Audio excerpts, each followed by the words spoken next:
Hello and welcome back to the Villa Filler podcast. Bit of a makeshift episode today, I'm afraid. I'm currently away, as you see, not in my usual surroundings.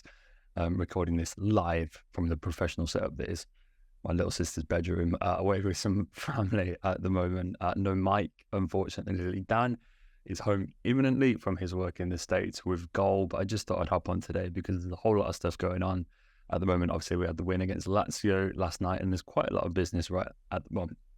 Potential business happening right now in the transfer room. The rumours are really starting to swirl around a lot of big names in terms of both incomings and departures. So I thought I'd hop on today and issue what looks to be a bit of a bulletin on all things Aston Villa at the moment. But let's start with last night's 3-0 win over Lazio. And what a win it was. Probably, or definitely our best win, definitely our best performance, I would say, of pre-season so far. Had everything that we would want from Villa as we start to click into gear. I think there were some, I kind of spoke on the last podcast about our US tour, and it felt like there were some small doubts around the fact that, we'd only won one of our 4 games as pre-season so far. Obviously, one of them included a draw with Warsaw and stuff like that. But hopefully last night did a lot to appease concerns because we made light work of a team that was Serie A runners-up last season. It's easy to forget that Maurizio Sarri's Lazio. There are a lot of big players on display today, spearheaded by Ciro Immobile. And they had also the second best defensive record in the league last season, and they hadn't conceded a goal in pre-season prior to yesterday's game either.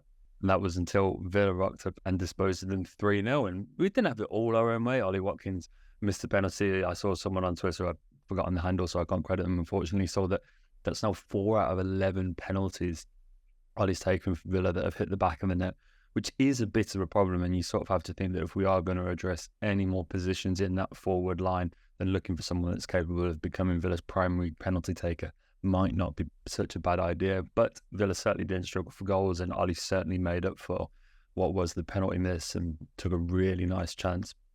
Finished it low and hard past the Lazio keeper, and that really kind of set the tone for Villa. The ball was played through by Yuri Tielemans, who was absolutely excellent. All action, his passing was superb. I thought McGinn was really good. Really like what Kamara did. That midfield unit just looks so polished already.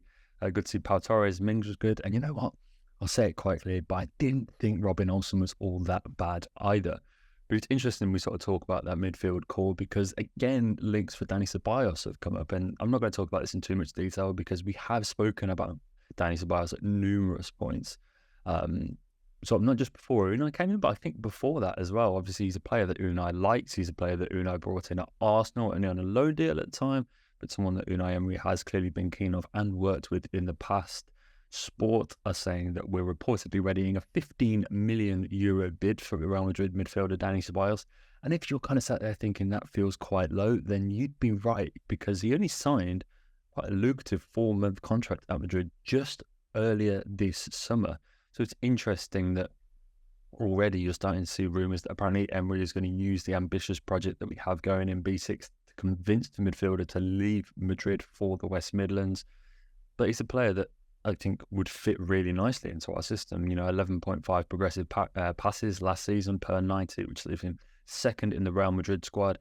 11 final third passes per 90, second in the Real Madrid squad again. 90.6% passing accuracy, which is third. And then 4.63, which is really quite high. Shot creating actions per 90, which is also third in the Real Madrid squad. And the reason why I'm providing that context in terms of where he fits in the team is because you think about how competitive that midfield unit is with Kroos and Modric and Valverde and Tchouaméni and Camavinga and now Bellingham. It's interesting that, he's going from one very competitive setup to another. And obviously there's slight difference in quality, probably not too much nowadays, believe it or not. But, there's still one very competitive situation where he's leaving for another. And I'm not quite sure how that would stack up in terms of the hierarchy, but it's interesting to see that rumours around Tyler Adams, who we discussed not too long ago, have surfaced again.